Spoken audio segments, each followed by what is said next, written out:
Friends, welcome back to my channel. तो बढ़ते हैं इस सीरीज के 6th एपिसोड की तरफ। एपिसोड के स्टार्ट में हमें दिखाया जाता है कि जब जुआन ने उसे बताया कि मैं तुम्हारा अनफॉरगेटेबल लव बनने के लिए तैयार हूँ, तो नैनजिंग बोले कि तुम ये सब कुछ इसलिए कर रहे हो ना ताकि मुझसे छुटकारा पा सको, लेकिन मुझे तो तुम पसंद ही नहीं। जुआन कहने लगा ऐसे कैसे हो सकता है, ऐसा हो ही नहीं सकता कि मुझे कोई पसंद ना करे। नैनजिंग भी उसको परेशान करने के लिए उसके पीछे पड़ गई। एक बार फिर से बोलो ना, मुझे ये सब कुछ रिकॉर्ड करना है, इससे पहले मैंने कभी किसी को रिजेक्ट नहीं किया। तुम अपने प्यार का इजहार कर रहे थे ना।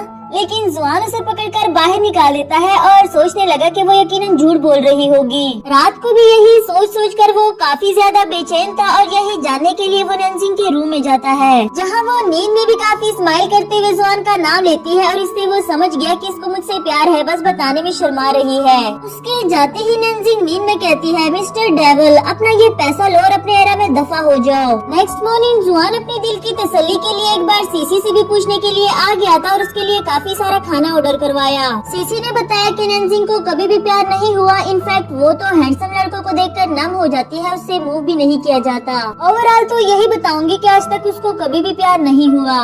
इस पर जुआन उसका खाना छीन लेता है क्योंकि जो कुछ वो जानना चाहता था इसमें से सीसी ने कुछ भी नहीं बताया। खाना वापस लेने के लिए सीसी उसे बताने लगी, हाँ एक बार उसने मुझे बताया था कि अगर मुझे किसी से प्यार हुआ तो मैं प्रॉपरली उसके इमोशंस को समझूंगी, अगर वो मेरे सामने रोएगा तो मैं भी उसके साथ रो पड़ूंगी। जुआन स्माइल करते हुए चला जाता है, ये कहकर कि मुझे आइडिया मिल गया। नेक्स्ट सीन में हमें नैनजिंग को दिखाया गया अपने बॉस का एक पोस्ट देखते हुए उसका तो त्राह ही निकल गया। मोम के पूछने पर उसने बताया कि उसने अपनी नोवेल की फीमेल लीड सुयो को मार दिया, वो तो मेरा फेवरेट कैरेक्टर था। इस बात को लेकर वीवो पे भी लोग काफी ज्यादा गुस्सा है। दूसरी तरफ कंपनी में भी हलचल मची हुई थी। जियाओ ने आकर बताया कि ना तो जुकेन का नंबर मिल रहा है और ना ही उसने हमारे मैसेजेस का रिप्लाई किया। यहाँ तक कि जुकेन ने ये बात येकेन को भी नहीं बताई थी कि वो अपने नोवेल में सुयो को मारने वाला है। ऊपर से कंपनी के बाहर लोग जमा हो गए थे जो काफी वायलेशन करते हैं। सीन नैनजिंग पर आता है जो खुद भी इस बात से काफी ज्यादा सैड थी कि बॉस ने सुयो को कैसे मार दिया, वो तो इनके नोवेल की जान थी। यहाँ उसे जुआन का मैसेज आता है जो उसे अपने साथ ड्रिंक करने के लिए बुलाता है और उसको मना किए बगैर नैनजिंग भी चली आई। यहाँ जुआन काफी सैड बैठा टीवी देख रहा था एंड नैनजिंग भी उससे दिन दिहाड़े ड्रिंक करने की वजह पूछने लगी। जुआन सीसी के आइडिया को फॉलो करते हुए उसको इमोशनल करने की कोशिश करता है अपनी एक इमोशनल स्टोरी सुनाकर कि किस तरह मैंने बचपन में ही अपने पेरेंट्स खो दिए थे, फिर मुझे मेरे मास्टर ने पाला और एक दिन वो भी मुझे छोड़कर चला गया। जबकि नैनजिंग सोच रही थी कि इतना कुछ मैंने तो नोवेल में नहीं लिखा था जैसे ये बता रहा है। खैर वो अपनी इमोशनल स्टोरी सुनाते हुए रोने लगा और नैनजिंग भी उसको हक करते हुए चुप करवाती है। दिल ही दिल में सोचने लगा कि ये मेरे इमोशंस को फील करने लगी है, अब तो इसको ये बात एडमिट कर लेनी चाहिए कि इसको मुझसे प्यार है। नैनजिंग बोली, मैं भी सैड फील कर रही हूँ, चलो मैं भी आज तुम्हारे साथ ड्रिंक कर लूँ।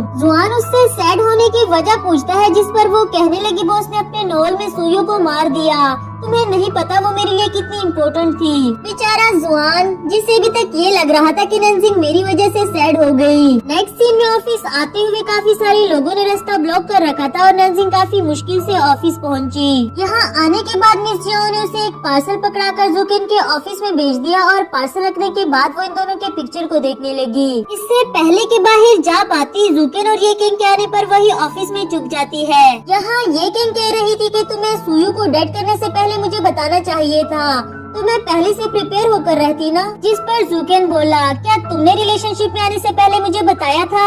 यानी कि सुयो को मारने की वजह भी येकिंग ही थी। येकिंग उससे इस बात पर गुस्सा होकर चली गई और यहाँ जुकेन नैनजिंग की टांग से टकराता हुआ नीचे गिर पड़ा।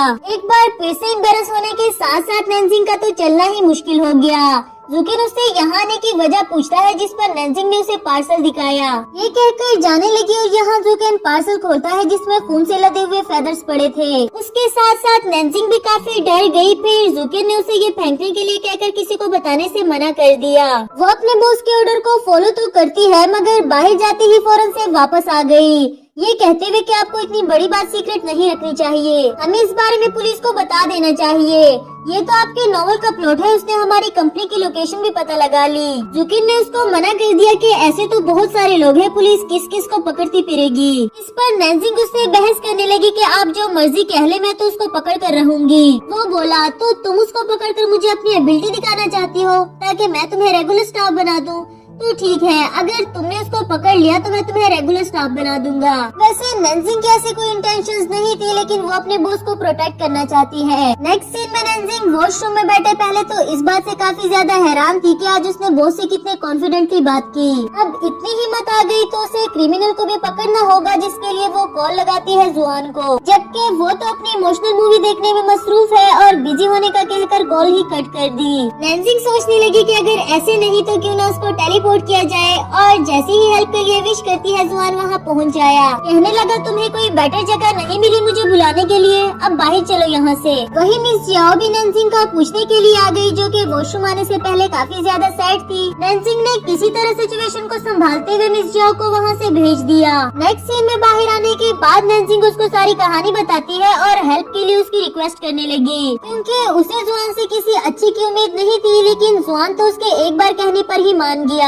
इसके बाद हम देखते हैं नैनजिंग ने क्रिमिनल को पकड़ने के लिए जुकेन के ऑफिस में एक अच्छा सा सेटअप बना दिया। जुआन को भी वहाँ जबरदस्ती बिठा दिया। कहने लगी मुझे पूरा यकीन है नॉवल के प्लॉट के अकॉर्डिंग वो यहाँ जरूर आएगा। उसको इतनी मेहनत करता हुआ देखकर जुआन भी पूछता है कि आखिर इस जॉब में ऐसी भी क्या खास बात है, छोड़ दो ना, दूसरी मिल जाएगी। इस पर नैनजिंग बोली तुम्हें भी ऐसा लगता है कि मैं ये सब कुछ अपनी जॉब के लिए कर रही हूँ?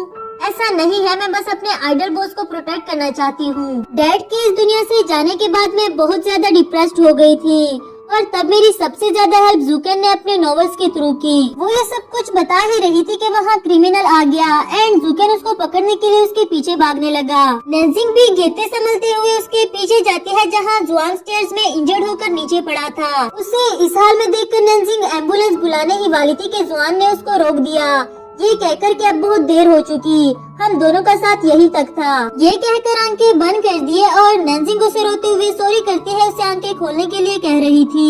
जुआन भी उसे मजीद तंग किए बगैर आंखें खोलकर कहने लगा मैं तो मजाक कर रहा था। नैनजिंग की तो जान ही निकल गई थी। उसको खुद से दूर करते हुए बोली ऐसा मजाक कौन करता है, तुम पागल हो गए थे क्या? यहाँ बंधे हुए क्रिमिनल को तो कोई पूछता भी नहीं। नैनजिंग लगातार रोई जा रही थी और जुआन उसको चुप करवाने की कोशिश करता है। उसको हंसाने के लिए कहने लगा कि अच्छा है ना, अगर मैं मर गया तो तुम्हें ऐसे कोई बुले भी नहीं करेगा। इस बात पर नैनजिंग उसे मारने लगी तो वो बोला अच्छा ठीक है ना, और मार लो, लेकिन गुस्सा तो खत्म करो। देखो मैंने तुम्हारे लिए क्रिमिनल पकड़ दिया, अब तो तुम्हें मुझे थैंक यू बोलना चाहिए, मेरी वजह से तुम रेगुलर स्टाफ भी बन गई। अच्छा ठीक है, तुम थैंक यू नहीं बोल रही तो मैं ही बोल देता हूँ।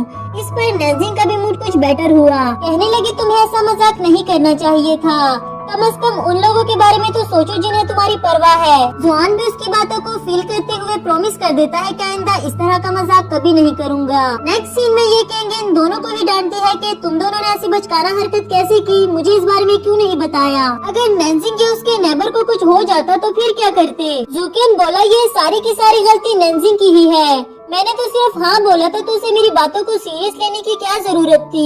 ये किंग उस पर और गुस्सा करने लगी कि तुम उसके बॉस हो, ऑब्वियसली वो तुम्हारी बातों को सीरियस ही लेगी। साथ में नैनजिंग को भी डांट दिया कि तुम यहाँ जॉब करने के लिए आती हो, अपनी लाइफ को रिस्क में डालने के लिए नहीं। नैनजिंग को अपने लिए बुरा तो नहीं लगता, लेकिन अगर जुआन को कुछ हो जाता तो शायद वो खुद को माफ भी ना कर पाती। नैनजिंग उससे सॉरी करती है और ये किंग ने उसको रेगुलर स्टाफ बना दिया, जबकि जुकेन ऐसा नहीं चाहता था। इन दोनों के जाने के बाद जुकेन कहता है कि मैं तुम्हें इन सब में इन्वॉल्व कर परेशान नहीं करना चाहता था, वैसे भी तुम रिलेशनशिप में रहने की वजह से काफी ज्यादा बिजी रहने लगी हो। उससे बार बार रिलेशनशिप का ताना मारकर ये एहसास दिलाना चाहता है कि मुझे कितना ज्यादा बुरा लगा, लेकिन ये किंग अभी भी उसकी फीलिंग्स नहीं समझ पा रही। दूसरी तरफ नैनजिंग को दिखाया गया जो कि थैंक यू तो नहीं करती, लेकिन सॉरी जरूर करने लगी, ये कहकर कि मुझे तुम्हारी लाइफ को रिस्क में नहीं डालना चाहिए था। लेकिन जुआन के लिए ये कोई बड़ी बात नहीं थी। बिसाइड दिस उसे जुकेन और ये किंग का रिलेशनशिप काफी स्ट्रॉन्ग लगता है। इस पर नैनजिंग ने बताया कि वो दोनों रिलेशनशिप में नहीं है, इवन के ये किंग का तो बॉयफ्रेंड भी है। और इसी के साथ हमारा ये एपिसोड भी खत्म हुआ।